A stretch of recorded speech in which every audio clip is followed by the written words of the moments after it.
La candidata Luisa González propone crear gestores de paz y darles sueldo para que trabajen con la policía. Esto aviva el debate sobre la conformación de grupos paramilitares que en Cuba, Venezuela o Nicaragua han servido al poder de fuerza de choque contra los opositores. Los candidatos presidenciales Daniel Noboa y Luisa González coincidieron en Quito para el cierre de campaña.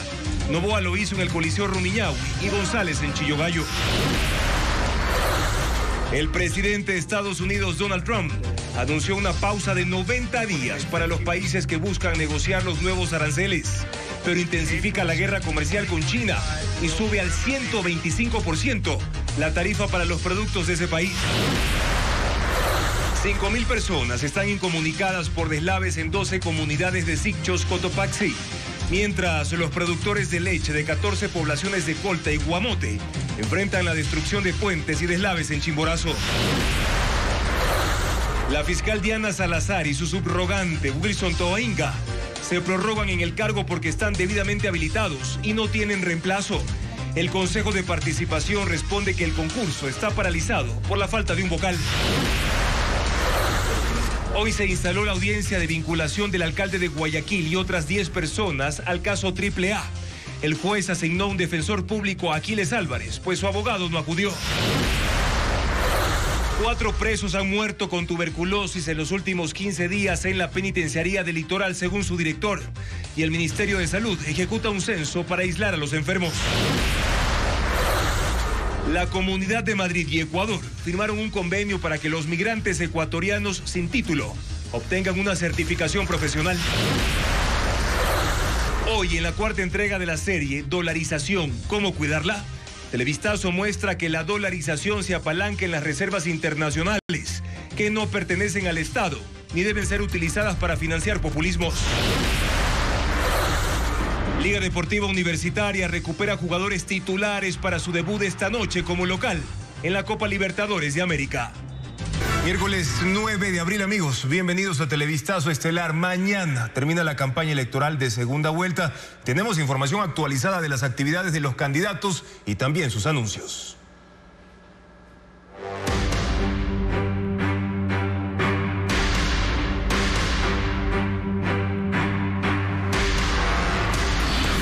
Gestores de paz.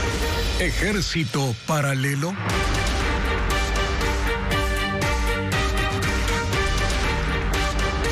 La candidata Luisa González propone reactivar la creación de los comités de la revolución en los barrios para reclutar 20.000 gestores de paz pagados por el Estado. En el año 2009, el correísmo creó estas agrupaciones como fuerza de choque contra los opositores y en defensa del gobierno de ese entonces. Paul Romero amplía la información. El correísmo propone reactivar los comités de seguridad y reclutar 20.000 personas en los barrios.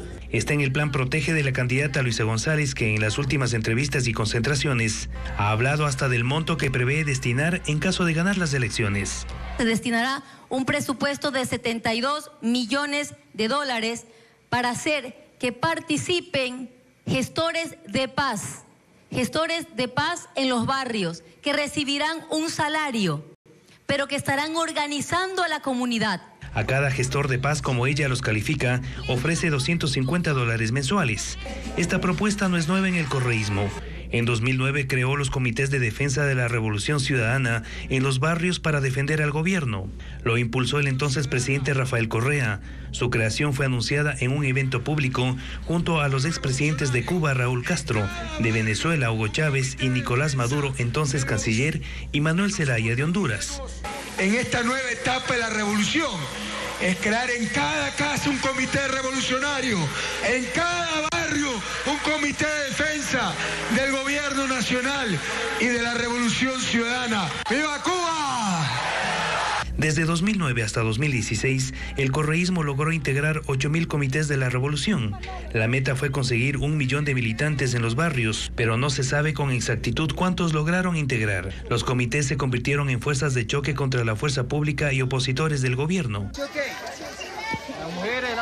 En septiembre de 2016 se reveló un video filmado en el bosque de San Juan, en el noroccidente de Quito, en una jornada de entrenamiento con militares y el dirigente campesino Rodrigo Collahuaso, ex legislador del correísmo. Era una base preparada para entrenar a los militantes de los comités. Según informes oficiales, en 2019 los comités de la revolución se activaron en Quito para caotizar la ciudad durante los 11 días de movilizaciones en contra del gobierno de Lenín Moreno.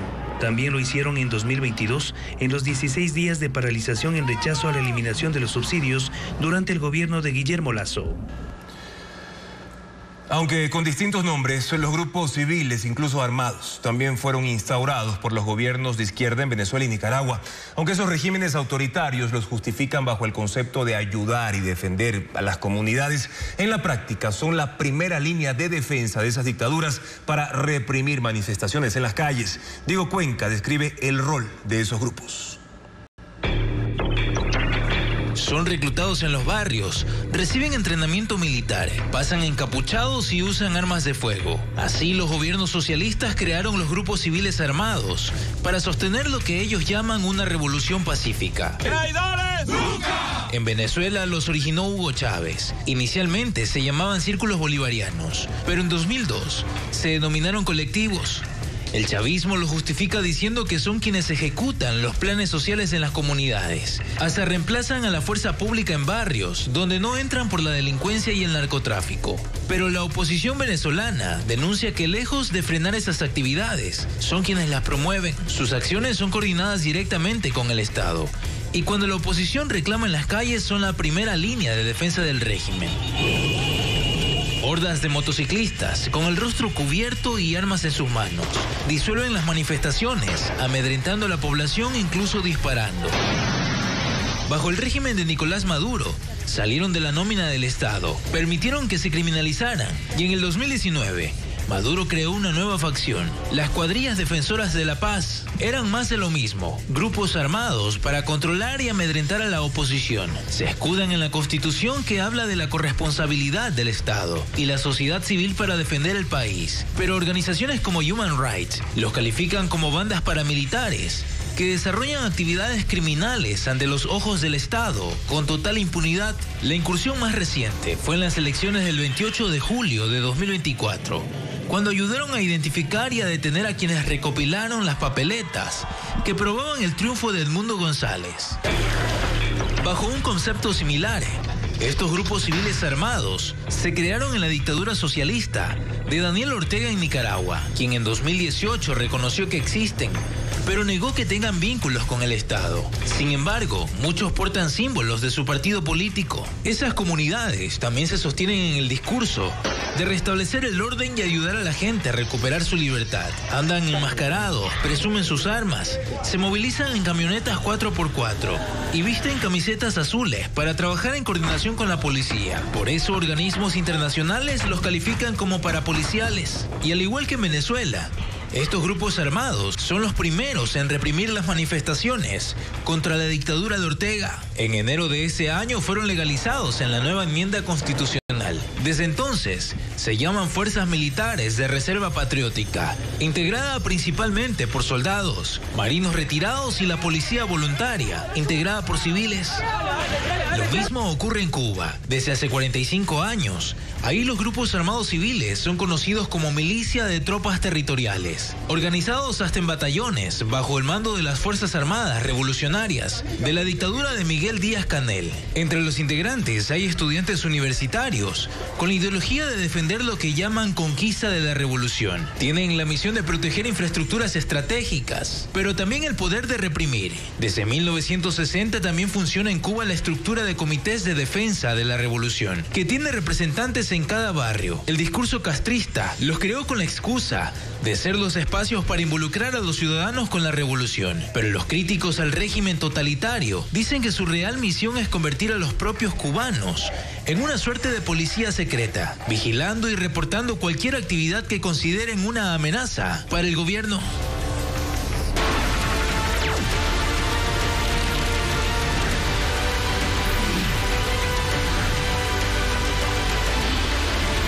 Elecciones 2025, segunda vuelta. Los candidatos van terminando la campaña en las distintas provincias antes de su gran cierre central mañana. Sus redes sociales, mientras tanto, muestran las actividades que han llevado a cabo en las últimas horas.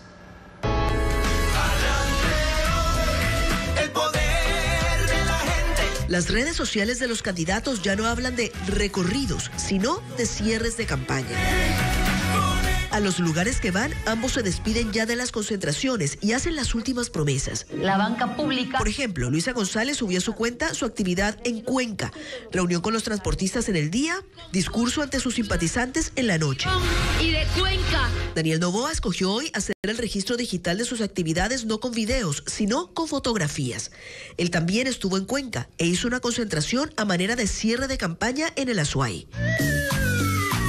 Aunque fiel a su costumbre o estrategia, también subió a su cuenta de TikTok uno de sus acostumbrados videos cortos, prometiendo lo que obviamente se promete en campaña, es decir, un futuro mejor.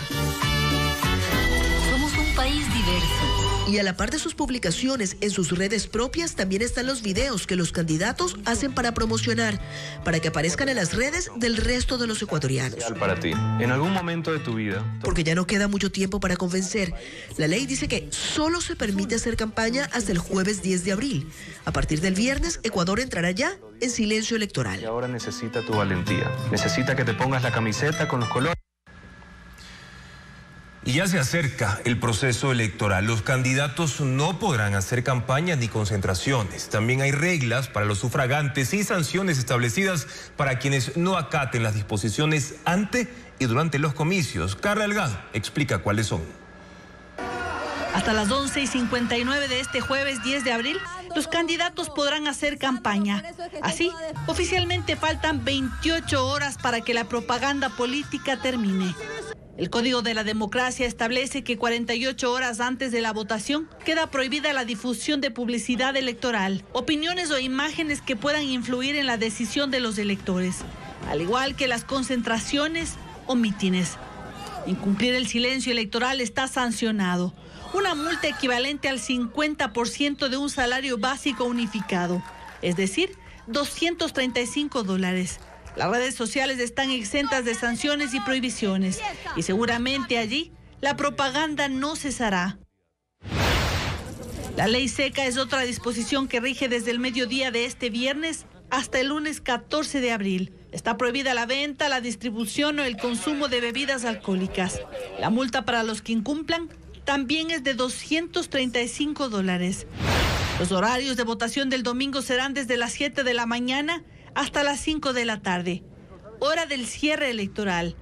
Para los ciudadanos que sufragan en el extranjero, los horarios dispuestos son desde las 9 de la mañana hasta las 7 de la noche, según los horarios de cada país.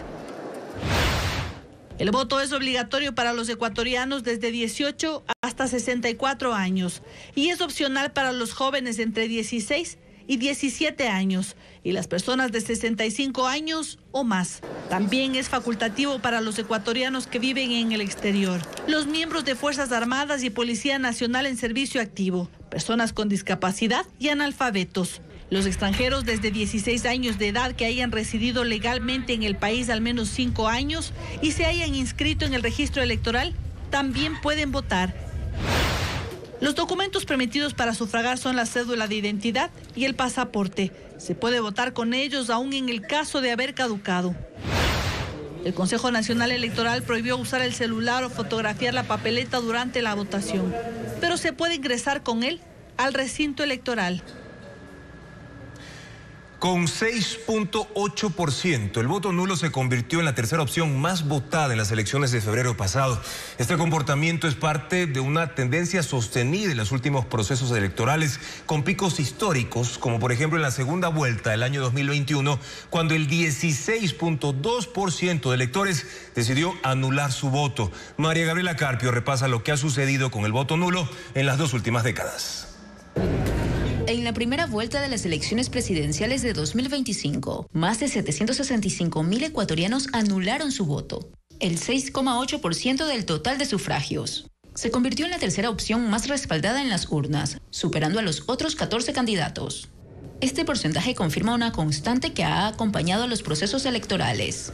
el voto nulo como rechazo político, en un escenario de desencanto ciudadano y de fragmentación del voto. No es nuevo. Ya en las elecciones presidenciales de 2002, cuando Lucio Gutiérrez derrotó en segunda vuelta al empresario Álvaro Noboa, el voto nulo alcanzó 9% en primera vuelta y casi el 11% en la segunda. En los comicios presidenciales de 2017 fue exactamente al revés. En la primera vuelta el voto nulo sumó 736.743 votos, el 7% del total. En la segunda vuelta, en la que Moreno resultó ganador, hubo 670.731 votos nulos, es decir, el 6,3% del total. Las elecciones de 2021 marcaron un quiebre. En la primera vuelta, con el correísta Andrés Arauz en primer lugar y Guillermo Lasso y Yacu Pérez estrechamente empatados, el voto nulo llegó a 1.013.395 sufragios, un 9,5% del total. Pero en la segunda vuelta, en la que Lasso venció a Arauz, hubo 1.761.433 votos nulos, es decir, el 16,2% del electorado. Este incremento se atribuyó en parte al llamado de Pérez a anular el voto como forma de protesta. En provincias como Azuay, Cotopaxi, Chimborazo, Tungurahua y Cañar, esta opción bordeó el 30%. Fue un récord histórico, porque en otros procesos el promedio ha fluctuado entre el 6 y 7%. Por ejemplo, en las elecciones de 2013, cuando Rafael Correa fue reelecto en primera vuelta ante Guillermo Lasso, hubo 684.027 votos nulos, el 7,2% del total. El promedio se repitió en las elecciones anticipadas de 2023, cuando en la primera vuelta el voto nulo obtuvo 6,7% del total, con 732.209 sufragios, mientras que en la segunda vuelta, con los finalistas Daniel Noboa y Luisa González, aumentó al 7,7%. Las provincias de Bolívar, Cotopaxi e Imbabura lideraron la tendencia en la segunda vuelta con un promedio cercano al 10%. De la salud de los ecuatorianos. Ahora, tras un debate presidencial con escasas propuestas, el escenario está dado para que en esta segunda vuelta la tendencia se mantenga o incluso aumente, más aún cuando agrupaciones políticas y sociales promueven el voto nulo como una alternativa frente a lo que consideran la imposibilidad de reconocerse en las dos tendencias.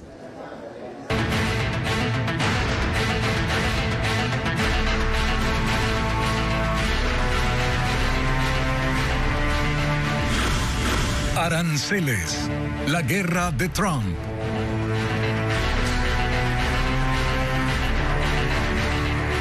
El presidente de Estados Unidos, Donald Trump, anunció una pausa de 90 días para la imposición de aranceles a más de 75 países. Dijo que se habían acercado a negociar una solución y que no tomaron represalias. Más detalles con Melis González.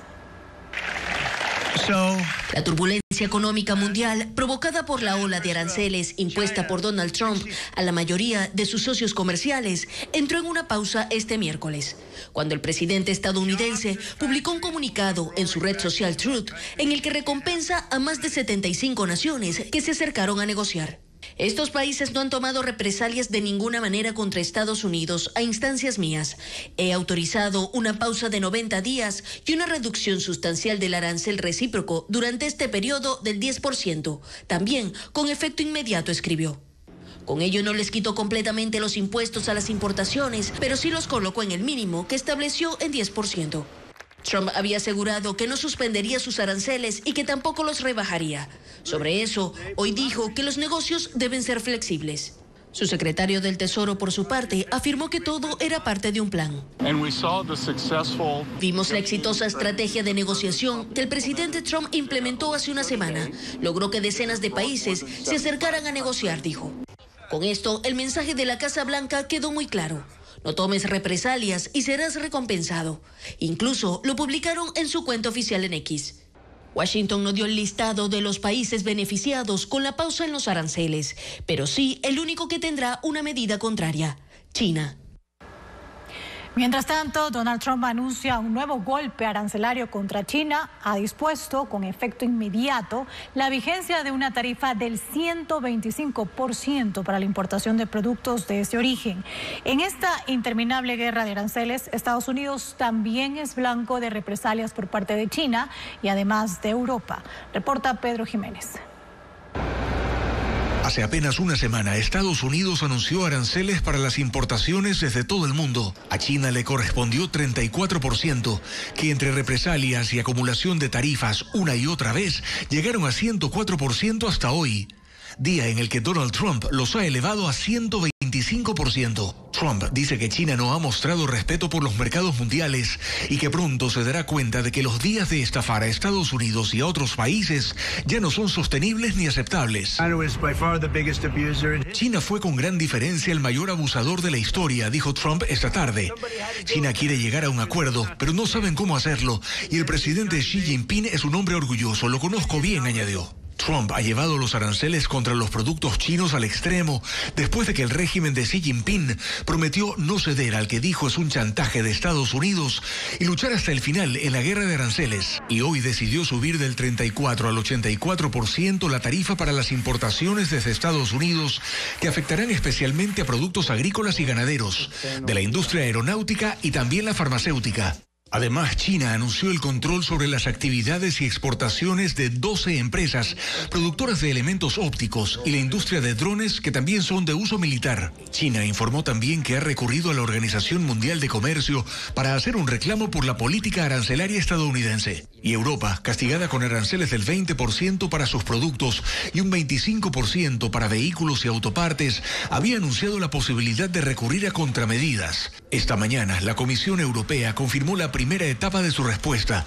Impone 25% a las exportaciones estadounidenses de acero y aluminio y deja pendiente la aplicación de otros 2 tramos de tarifas para Estados Unidos de aquí a fin de año. Por otro lado, las acciones estadounidenses se dispararon el miércoles después de que el presidente Donald Trump autorizara una suspensión de 90 días en la mayoría de los aranceles recíprocos. Los principales índices de Wall Street cerraron en alza. El Dow Jones subió casi un 8% y el S&P 500, que agrupa a las 500 empresas más grandes de Estados Unidos, tuvo su mejor día desde 2008, creciendo un 9.5%. El indicador Nasdaq, la segunda bolsa de valores de electrónica, que incluye Tesla, Apple, Amazon y Meta, cerró con un alza del 12%, su segunda mayor ganancia de la historia. 3.100 kilos de palma de cera han sido decomisados en el país durante los últimos 2 años en el marco de los controles por Semana Santa. María Gabriela Carpio recuerda que su uso y comercialización están prohibidos. Cada año, en vísperas del Domingo de Ramos, la palma de cera vuelve a ser tema de discusión ambiental. Su comercialización en Ecuador está prohibida por ley, ya que es una especie en peligro y está en la lista roja de flora protegida. El Ministerio de Ambiente y la Policía Nacional ejecutan operativos en la Semana Santa para evitar su uso. En 2023 se realizaron 250 controles, decomisando más de 2.500 kilos de palma de cera en todo el país. En 2024 la cifra bajó considerablemente, 600 kilos retenidos en 221 operativos. El Código Integral Penal en su artículo 247 establece que su extracción es un delito y se sanciona con prisión de 1 a 3 años. Nos ha servido a nosotros bastante como un elemento disuasivo, porque los comercializadores, las personas que se encuentran extrayendo esta especie ya dicen, conversan entre ellos e informan que hay una pena privativa de libertad y que no tienen que hacer. Los controles fueron en provincias como Carchi, Imbabura, Chimborazo y Pichincha, donde crece esta especie vulnerable. Quito lidera las ciudades con mayor número de decomisos. La palma de cera tarda entre 80 y 100 años en alcanzar su madurez y sirve de refugio a especies como el perico cacheti dorado, el loro oreji amarillo y el oso andino. Su tala pone en riesgo todo un ecosistema, por lo que las autoridades promueven para el Domingo de Ramos alternativas ecológicas como el laurel, la totora y otras especies no protegidas. El palmito ecuatoriano abastece el 75% del mercado mundial cumpliendo altos índices de calidad. Tiene certificaciones internacionales, incluida la Global Gap, que califica buenas prácticas agropecuarias bajo uso de pesticidas, cuidado del medio ambiente y también bienestar de los trabajadores. Adriana Bermeo nos lleva al proceso de este producto de exportación. En Ecuador, alrededor de 500 agricultores son expertos en la producción de palmito. 134 de ellos entregan los tallos a esta empresa exportadora, la más grande del país. Su trabajo inicia temprano. Cosechan a partir de las 6 de la mañana. Les toma apenas 7 segundos cortar y pelar un tallo y pueden hacerlo 500 veces hasta la 1 de la tarde cuando termina la jornada. Las canastas llenas de palmito, cada una con su código diferenciador, se trasladan a la zona industrial. Aquí los tallos se pelan y limpian nuevamente, se cortan en tamaños iguales, se clasifican, se pesan y se empacan en latas o frascos de vidrio, enteros o en medallones. Nosotros recibimos más o menos 105,000 tallos diarios, ¿sí? Con esos 105,000 tallos diarios nosotros podemos hacer alrededor de 4 contenedores de exportación diariamente. Es decir, que estamos en la capacidad de producir 80 contenedores mensuales. Una vez empacados los palmitos tienen una caducidad de hasta 4 años. Se exportan en barco. A Estados Unidos se vende el 32%, Francia 20%, Chile 12%, Argentina 10%, España 5%, Canadá 5% e Israel 5%. El 11% se exporta a otros lugares como Australia, Países Bajos y Reino Unido. En total 28 países y suma $79 millones al año en ingresos.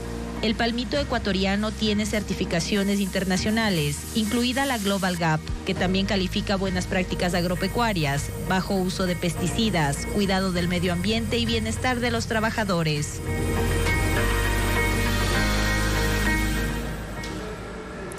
Mañana la tercera entrega de esta serie sobre el palmito, que figura en más de 20 cadenas internacionales de supermercados. Televistazo va a mostrar los productos premium del palmito: arroz, tallarín y también lasaña.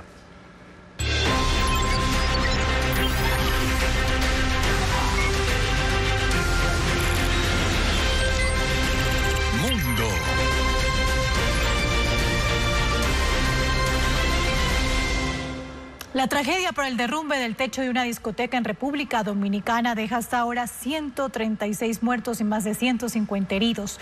Los familiares de las víctimas exigen una investigación para conocer las causas del siniestro.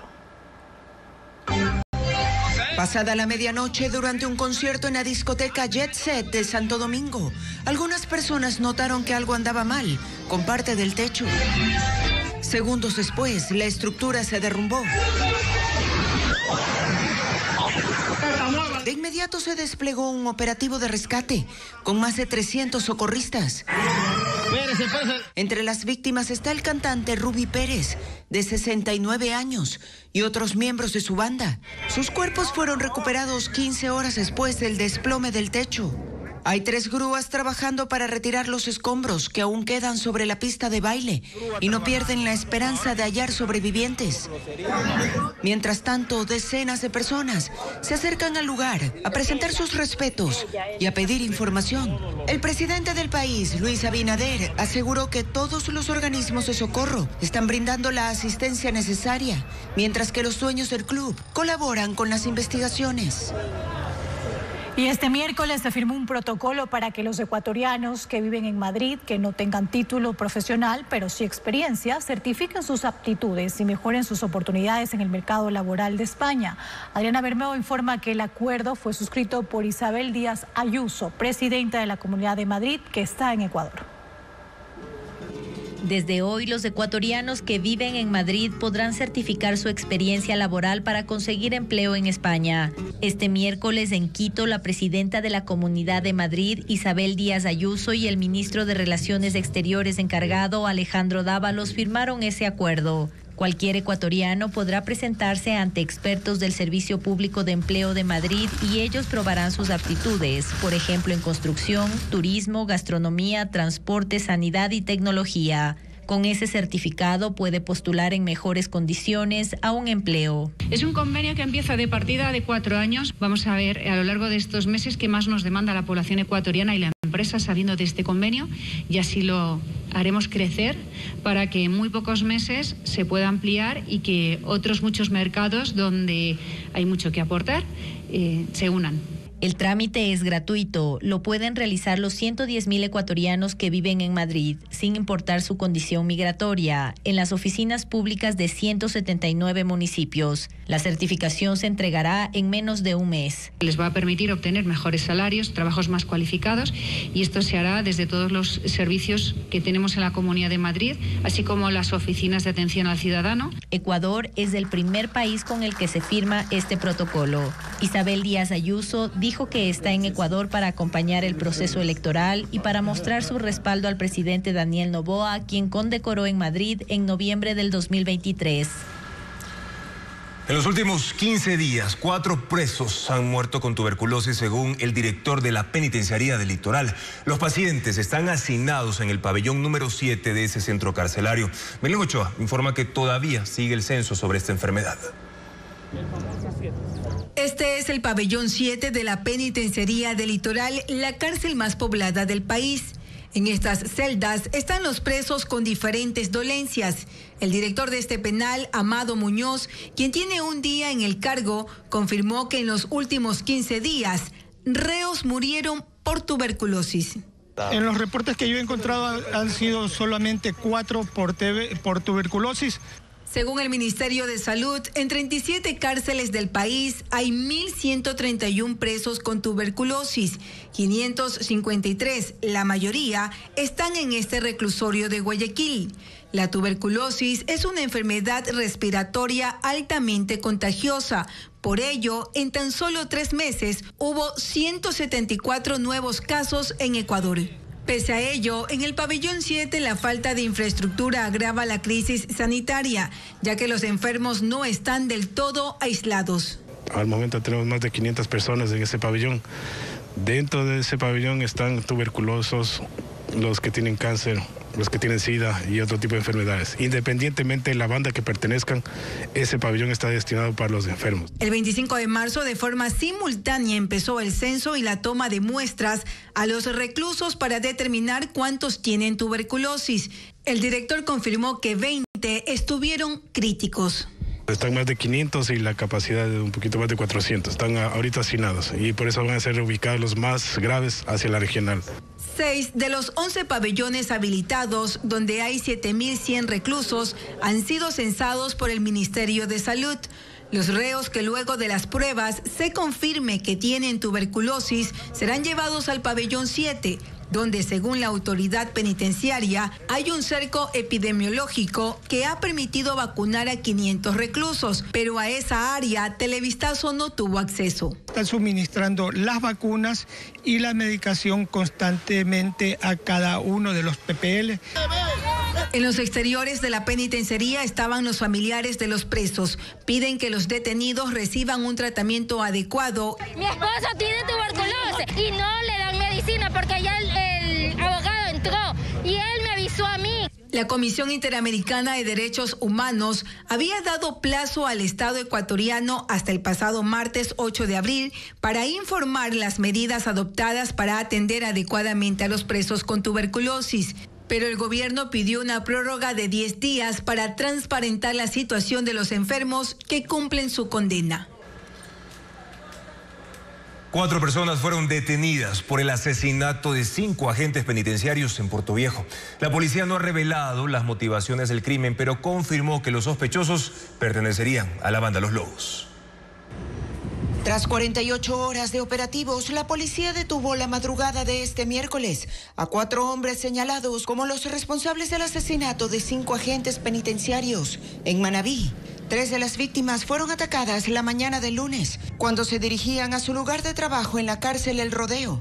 Las otras 2 fueron asesinadas 12 horas después, al salir de su vivienda en Puerto Viejo. En ambos casos se encontraron restos de proyectiles, calibre 9 milímetros. Las investigaciones preliminares apuntaban a que los responsables se movilizaban en una motocicleta, vehículo que fue hallado durante los allanamientos en el sector San José, en Puerto Viejo, y que ahora forma parte de las evidencias. Las armas, sin embargo, no fueron localizadas. Terminales móviles y prendas de vestir que fueron vinculadas, encontradas en la escena del crimen, como en los domicilios que fueron allanados. La policía señaló que los detenidos tienen antecedentes por robo, asociación ilícita, secuestro, tenencia y tráfico de armas, y que están vinculados a la banda delictiva Los Lobos. Las autoridades no explicaron cuáles serían las motivaciones detrás del crimen de los 5 guías penitenciarios. Aunque la policía encontró 35 toneladas de aletas de tiburón en Manta, el aparente origen incidental de esta mercancía no permitió su decomiso. El argumento es que son parte de la especie de tiburón azul que es permitida en la norma ecuatoriana. Veamos.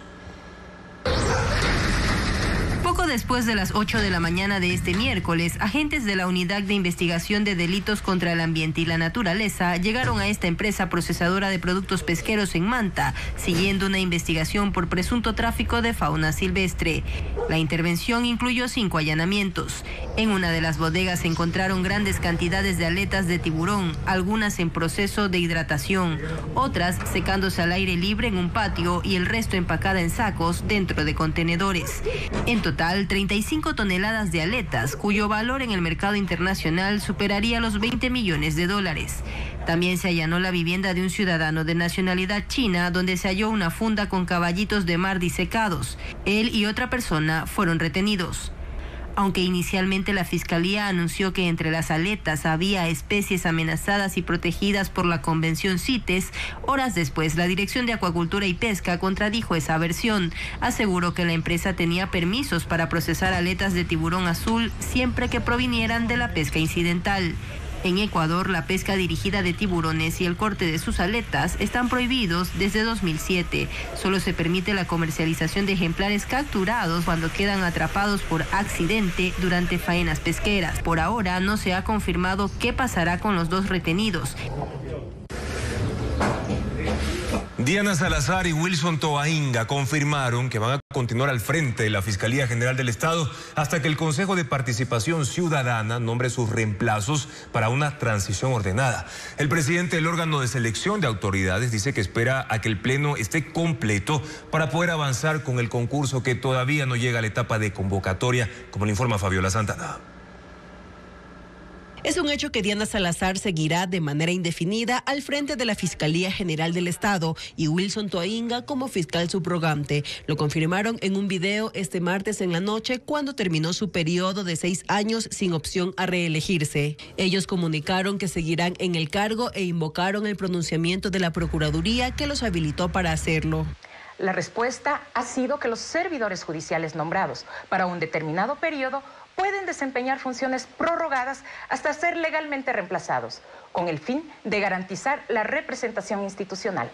Salazar y Toainga se prorrogaron por no tener quien los reemplace. El Consejo de Participación Ciudadana no ha avanzado con ese concurso. Solo aprobó el reglamento y calificó a los veedores. Debía elegir a los miembros de la Comisión Ciudadana de Selección y hacer la convocatoria para el registro de los interesados, pero nada de esto ha ocurrido. La última razón dada por Andrés Fantoni, presidente del Consejo de Participación, es la última crisis interna de su organismo, la destitución el 31 de enero por parte del TCE de 3 miembros de la Liga Azul, que ahora son investigados penalmente. 2 fueron reemplazados, pero el tercero espera que la Asamblea escoja entre 2 de la lista de elegibles. Con 6 consejeros, el CPCCS podría avanzar, pero es importante tener la conformación total del Pleno del Consejo de Participación para darle la legitimidad que se merece esta tan importante autoridad, tan importante designación. En estas circunstancias no se sabe cuánto tiempo se prorrogarán Diana Salazar y Wilson Toainga en el cargo.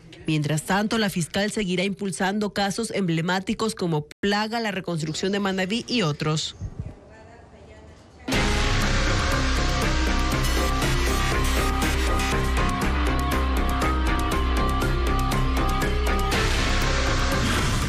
Dolarización. ¿Cómo cuidarla?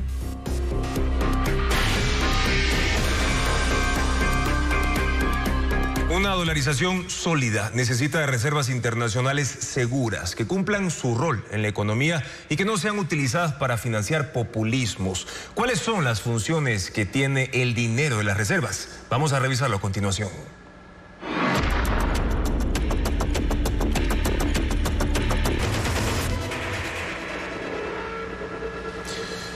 Y mañana, en la última entrega de la serie Cómo cuidar la dolarización, Televistazo va a analizar cómo la fama de incumplido que arrastra el país ahuyenta las inversiones que son esenciales precisamente para sostener la dolarización. El caso AAA, que investiga la desviación de combustible subsidiado, tiene 11 vinculados. Entre ellos está el alcalde de Guayaquil, Aquiles Álvarez, quien intentó suspender la audiencia. El fiscal del caso expuso la participación ilícita de Álvarez, sus empresas y sus socios. Hernán Higuera cubrió la diligencia. Al fin hoy, tras intentos fallidos, el juez Renan Andrade instaló la audiencia de vinculación de 11 personas, entre las que está el alcalde de Guayaquil, Aquiles Álvarez. Todos investigados por presunto almacenamiento, transporte, comercialización y distribución ilegal de combustibles. A las 9, cuando empezó la diligencia, Aquiles Álvarez se presentó por vía telemática sin su abogado. No es la primera vez y estaba advertido por el juez de que si no asistía a su defensor lo sancionaría y lo multó. Había otra advertencia, que le pondría un abogado del Estado, y lo hizo. El fiscal Carlos Alarcón presentó el expediente con sus pruebas. Según él, ahí constan los delitos cometidos por empresarios de gasolineras y contadores que sabían del desvío de combustible cometidos por las empresas de Álvarez y sus familiares. Mencionó a Copedesa, Corpalubri, Ternape Petroleum e Indudiesel. También aludió a documentos, certificaciones y oficios que demuestran, según dijo, que empleados y socios de Aquiles Álvarez ocuparon cargos en la Agencia de Regulación y Control Hidrocarburífero. Citó los nombres de José Franco y Ricardo Ceballos, que él vinculó al caso. Por ejemplo, la gasolinera Zambrano, filial de Copedesa en Zamora, podía recibir hasta 10.960 galones de diésel premium en sus tanques. Desde el 2023 siempre sobrepasaron esa capacidad. En noviembre, supuestamente almacenó 37.395 galones. El fiscal se preguntó a dónde iba el exceso y dijo que los galones desviados solamente en esa gasolinera suman 2.729.231. El patrón se repitió en Guayaquil, Loja y El Oro, según el expediente. El fiscal también refirió profusamente al desvío de combustibles automotriz, industrial y naviero. El alcalde de Guayaquil en la Red X dijo que la instalación de la audiencia violenta su derecho a la defensa, pero que la escucha por Zoom con sus abogados y que está tranquilo. Según él, el juez y el fiscal se prestan para el show electoral y dice que les responderá más tarde. El juez Renan Andrade se pronunciará este jueves sobre las medidas que pide el fiscal para los 11 nuevos vinculados. El caso Plaga, derivado del caso Metástasis, pasa a la etapa de juicio en la Corte Nacional. El juez decidió que 13 procesados, entre ellos el abogado del narcotraficante Leandro Norero, sean juzgados por delincuencia organizada. Jacqueline Rodas actualiza la información sobre este proceso. Cristian Romero, procesado por delincuencia organizada en el caso Metástasis, suma un segundo llamado a juicio ahora por el caso Plaga. La fiscalía lo identifica como el líder de la red criminal que compraba sentencias y boletas de libertad para sacar de la cárcel a peligrosos delincuentes. Según la acusación, él planificaba las acciones para manipular audiencias, gestionar certificados médicos falsos y pagar los sobornos. Junto con Romero, el juez Fernando Cantos decidió que otras 12 personas sean juzgadas ante un tribunal penal de la Corte Nacional. En el grupo están jueces de El Oro, Santo Domingo y Manabí, funcionarios penitenciarios y secretarios judiciales. Dejó libre a un policía por no encontrar suficientes elementos en su contra. Cristian Romero es abogado y actualmente está prófugo. Tuvo entre sus clientes al narcotraficante Leandro Norero, a Jorge Glass, Daniel Salcedo y a la familia Bucaram. El juez Cantos informó que para Romero y otros prófugos, el proceso queda en pausa hasta que sean detenidos porque el delito de delincuencia organizada no puede juzgarse en ausencia. En el caso Plaga, 15 implicados aceptaron que cometieron el delito, firmaron acuerdos de cooperación con la Fiscalía y ya fueron condenados a penas reducidas. Entre ellos, Lenin Vimos, el otro cabecilla, y Ángel Lindao, ex juez de la Concordia, también sentenciado en el caso Metástasis.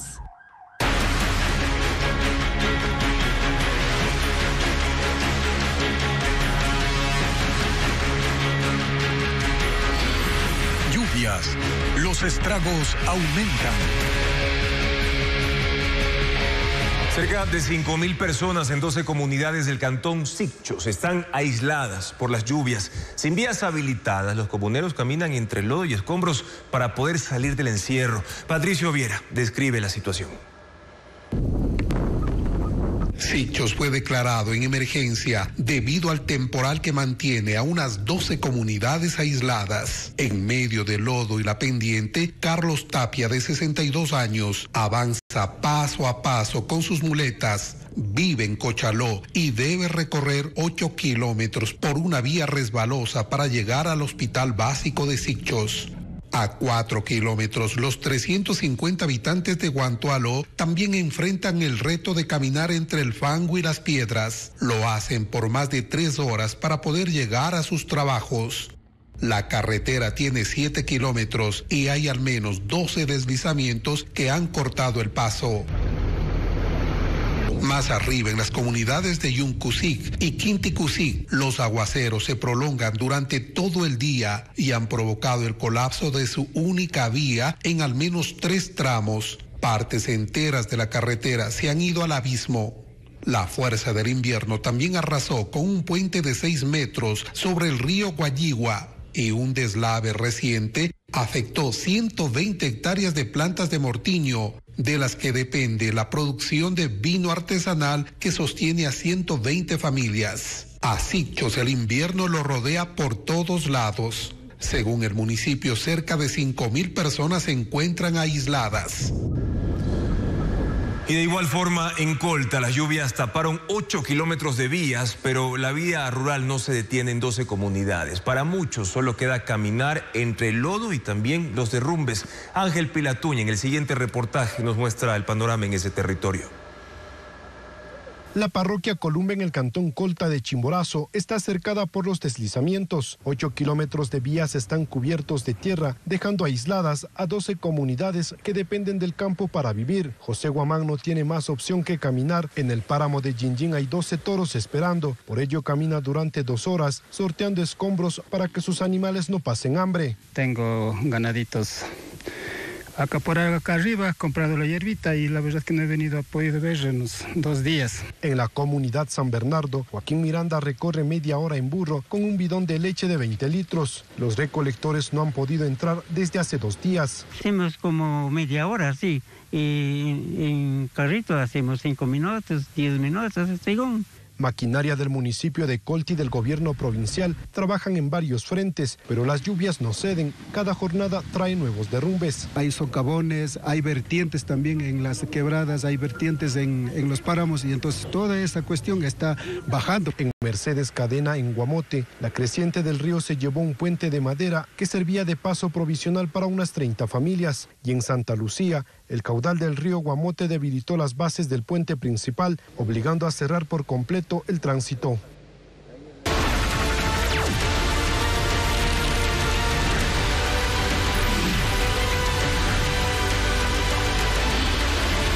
Elecciones 2025, segunda vuelta. El presidente candidato Aniel Noboa cerró su campaña por la segunda vuelta en el norte de Quito. Los simpatizantes de su movimiento político coparon los exteriores del Coliseo General Rumiñahui. Patricio Díaz tiene una crónica de esta concentración proselitista. Casi 2 horas antes del evento, la gente ya había copado los exteriores del Coliseo General Rumiñahui. El cierre de campaña fue convocado a las 3 de la tarde. Y a las 2:30, ya con gente en las tribunas, se presentó un cantante de mariachi, representante del pueblo montubio. En el Coliseo se levantó la imagen del presidente candidato. Y en la parte baja apareció otra, de su esposa Lavinia Balbonesi, para las fotos. Siguieron otros 2 grupos musicales.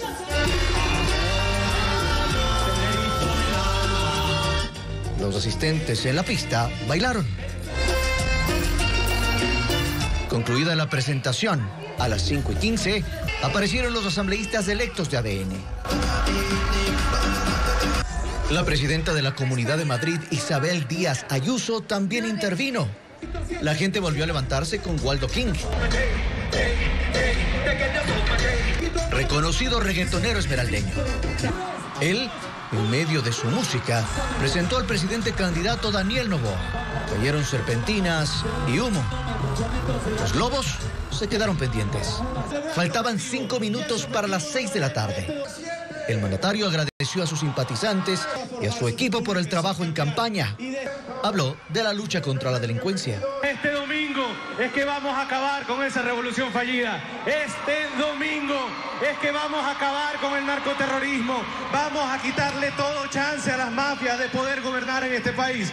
Porque este país lo gobiernan ustedes. Un país donde vayamos también a reformar una constitución que no nos ha servido en los últimos años. Le entregaron una camiseta y una niña una bandera. Antes de cerrar, el candidato pidió a sus seguidores que defiendan el voto el próximo domingo. Vaya a su barrio, convénzalo a la última persona que todavía no está convencida. Vayan también donde sus vecinos, sus amigos, sus familiares, a decirle que la votación de este domingo es capaz la votación más importante de la historia del Ecuador y que no se pueden quedar en sus casas. El discurso del presidente candidato no duró más de 5 minutos y se fue. Apenas pasaban las 6 de la tarde. La gente en el Coliseo siguió la fiesta de cierre de campaña con otro grupo musical, aunque muchos se retiraron.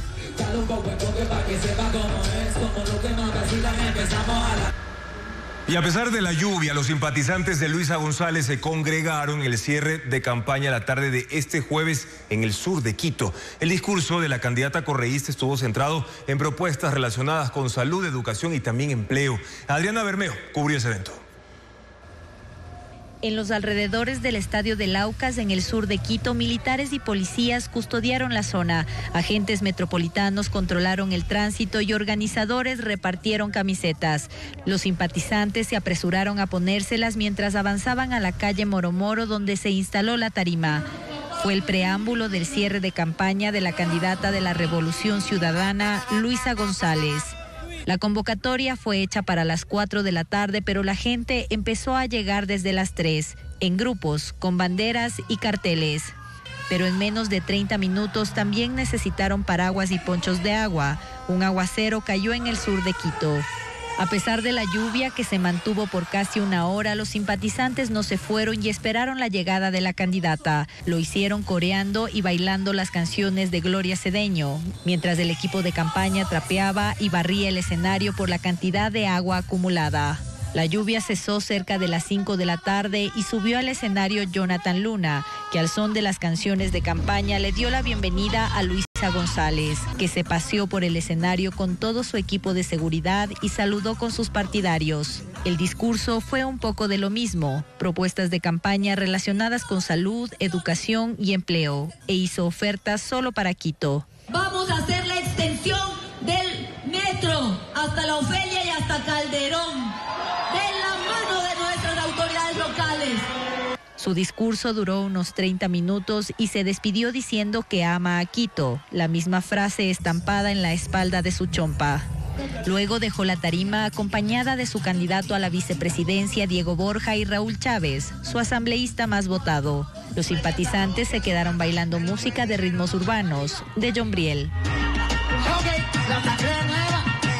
Y en Guayaquil, el artista Rafael Valdés presenta 33 obras de óleo y acrílico en el Museo Municipal. Además, en Cuenca se estrenará un show de danza y música denominado Hora Cero en el Teatro Carlos Cueva Tamariz. Estefanía Arias con la agenda cultural.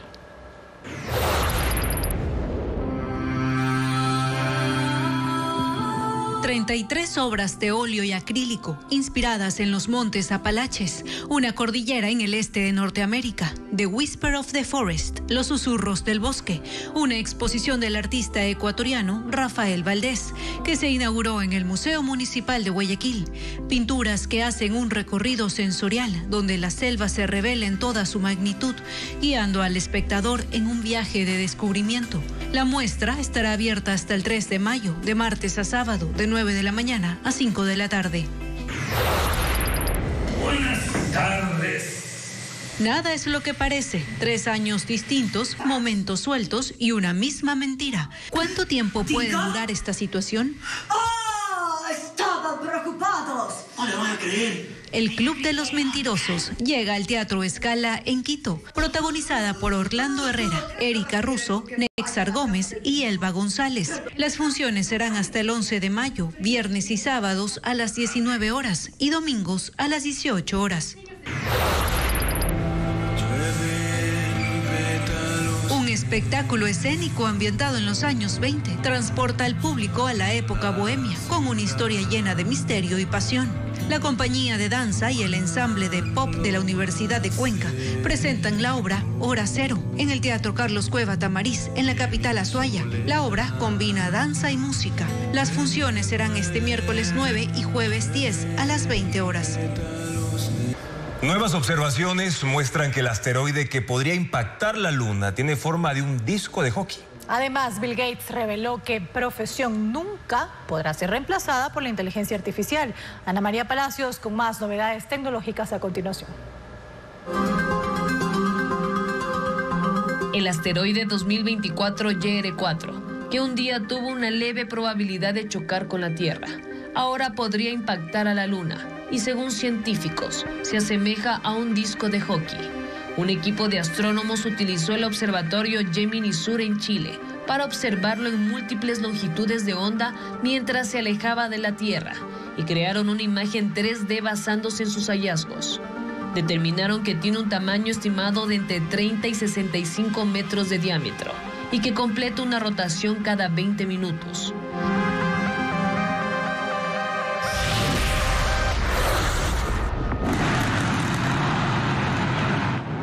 La NASA y la Agencia Espacial de Rusia Roscosmos lograron con éxito el lanzamiento de la nave espacial Soyuz MS-27 desde el cosmódromo de Baikonur en Kazajistán. Es una misión conjunta entre el astronauta de la NASA Johnny Kim y los cosmonautas Sergei Ryzhikov y Alexei Subrinsky. Después de 3 horas, la nave se acopló al módulo de la Estación Espacial Internacional, donde esta tripulación se unirá a la de la Expedición 7273. Para continuar impulsando la investigación científica.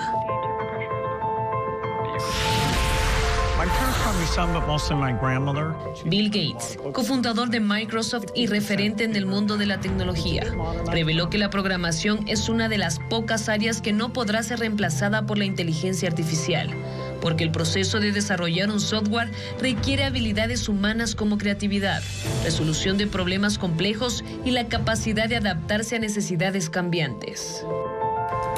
2 modelos de robots fueron presentados en Quito. Uno que será utilizado para atender tareas de entrega en hoteles y centros comerciales. Pero eso no es todo, porque otro puede realizar incluso actividades de limpieza. En el siguiente reportaje, Arena Bermeo nos explica más de su funcionamiento.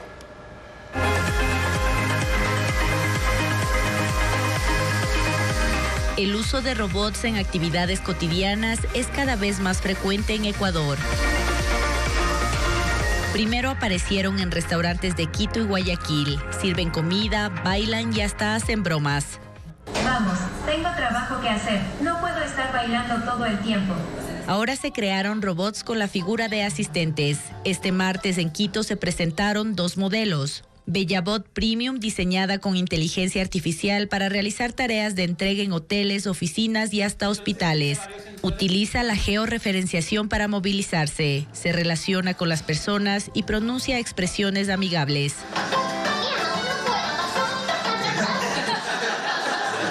Y el robot de limpieza 4 en 1, que combina barrido, aspirado, fregado y secado. Está programado para transitar en espacios amplios y sus funciones se activan automáticamente según el tipo de limpieza que se requiera. La fabricación de estos robots cuesta entre $10,000 y $16,000 y están diseñados para cargar hasta 300 kilos. En Ecuador también hay robots humanoides, verdaderos asistentes en actividades del hogar y con capacidad para realizar cualquier función repetitiva, y animales robóticos que cumplen órdenes como ir a la tienda a comprar. Los primeros cuestan alrededor de $54,000 y los segundos $4,500. El colombiano J Balvin se disfrazó de Spider-Man para infiltrarse en su propio concierto en Boston, pero no lo dejaron pasar. Bueno, y además de los hermanos Rosario convierten en salsa su clásico Rompe Cintura, acompañados de Tito Nieves. Veamos. No, mira, es Spider-Man. No, Spider-Man tiene que ir. Spider-Man, okay. Pero no puede entrar con la mascarilla. Pero es que él es Spider-Man. J Balvin se disfrazó de Spider-Man para entrar como asistente a su concierto en Boston, pero no lo dejaron pasar. Estuvo interactuando con la gente y nadie se percató de que era el colombiano que vestía un poncho de arriero. Finalmente se quitó la máscara y sus fanáticos se sorprendieron. Él compartió ese divertido momento en redes sociales. El artista está de gira de conciertos por Estados Unidos.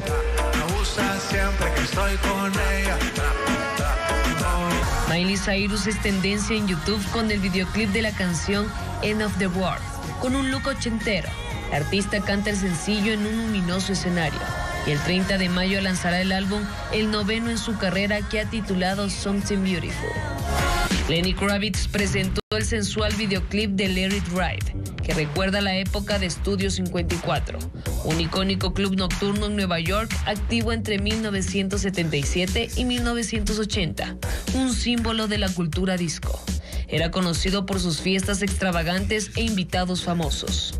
Los hermanos Rosario convierten en salsa su clásico Rompe Cintura, acompañados de Tito Nieves. La agrupación se ha posicionado en una de las más influyentes en merengue, en República Dominicana. Este sencillo es parte de su disco Infinito Positivo, con el que conmemoran 40 años de trayectoria. Gracias por su sintonía, amigos. Televistazo regresa mañana en su primera emisión a las 5:55. En contacto directo estará Gonzalo Ortiz Crespo. Él es sociólogo e historiador, para analizar si es dable la propuesta de Luisa González de crear gestores de paz en barrios controlados por las bandas, o es más bien una propuesta para formar un ejército paralelo. Además estará con nosotros Fernando Lozada, jefe de investigación de mercados emergentes en Oppenheimer & Co., para analizar los efectos de los aranceles de Donald Trump en los mercados mundiales. Sigan las noticias a toda hora, siempre información actualizada en ecuavisa.com. Buenas noches.